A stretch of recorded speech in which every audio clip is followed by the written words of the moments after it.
Every person you meet is sending you a constant stream of information.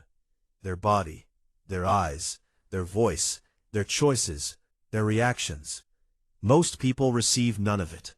They are too busy thinking about what they are going to say next, too focused on how they appear, too distracted to actually observe the person standing in front of them. But there is a small group of people who have trained themselves to see what others miss. FBI profilers, elite negotiators, the most socially powerful individuals in any room. And in the next 6 minutes, I am going to give you their framework. By the end of this video, you will never look at another person the same way again. Step 1. Establish the baseline in the first 60 seconds. Before you can read anything unusual about a person, you need to understand what is normal for them. Every human being has a baseline, their natural resting state. How they hold their body when relaxed, how fast they naturally speak, where their eyes go when they are simply thinking, how much they gesture. The mistake most people make is reacting to isolated signals, a single gesture, one facial expression, one tone of voice. That means nothing without context. In the first 60 seconds of meeting someone, your only job is to observe, ask an easy, comfortable question. Watch how they respond when there is no pressure. Note their posture, their eye movement, their breathing, their energy level. That is your baseline. Every deviation from that baseline is information. Step 2. Watch the eyes. The eyes are the most information-rich part of the human face, and the hardest to control. When someone is genuinely recalling a memory, their eyes typically move upward and to the side. When someone is constructing, meaning creating something new, or fabricating, the movement pattern shifts. This is not a perfect lie detector, but it is a signal worth noticing. More reliable is eye contact itself. Confident, comfortable people maintain steady eye contact without staring.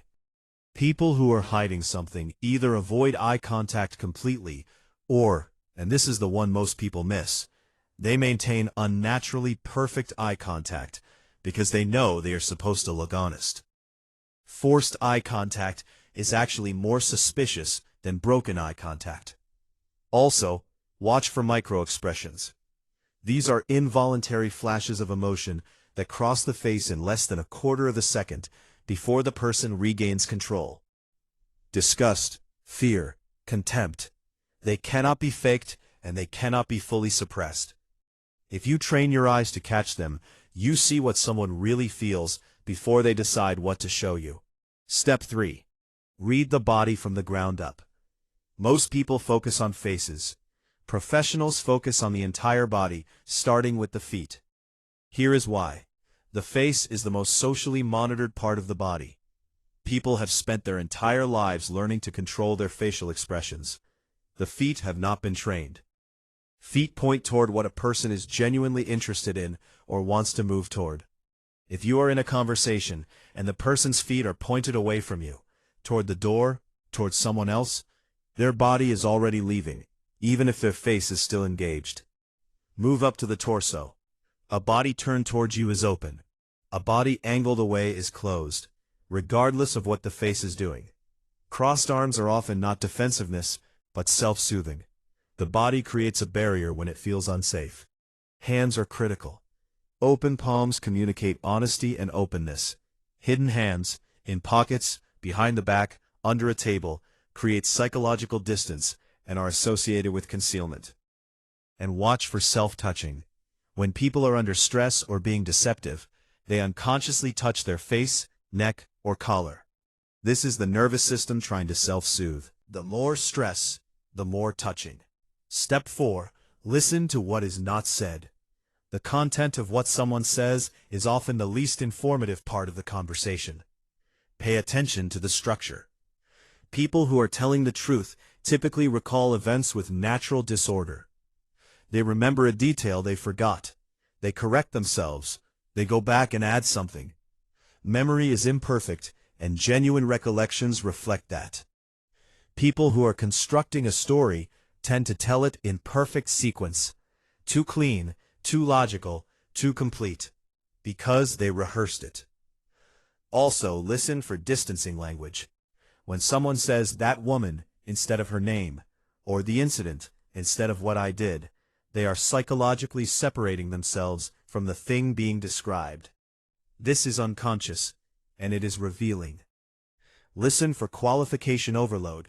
To be completely honest with you, I would never do something like that. I swear on my life. Genuine people rarely feel the need to pre-certify their honesty. The more someone insists they are being honest, the more carefully you should listen. Step 5. Ask one unexpected question. After observing, after listening, after establishing the baseline, ask one question they did not prepare for. Not an accusatory question, not an aggressive question, simply something outside the expected flow of the conversation. Watch what happens in the half-second before they respond.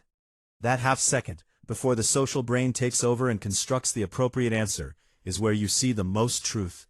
A flash of confusion, a flicker of calculation, a micro-expression that contradicts the words that follow. People prepare for expected questions. They cannot prepare for the unexpected. The most effective version of this is the casual, low-stakes question dropped into a high-stakes conversation. Something that seems irrelevant. Their guard drops, and in that moment, you see clearly. The most important truth about reading people, everything I have told you today, is a signal, not a certainty. The most dangerous mistake you can make is to read one signal and construct an entire verdict. One nervous gesture does not mean someone is lying. One moment of eye contact avoidance does not mean they are hiding something. Reading people is the accumulation of signals over time, clusters of behavior, patterns, deviations from the baseline you established in the first minute. The goal is not to catch people.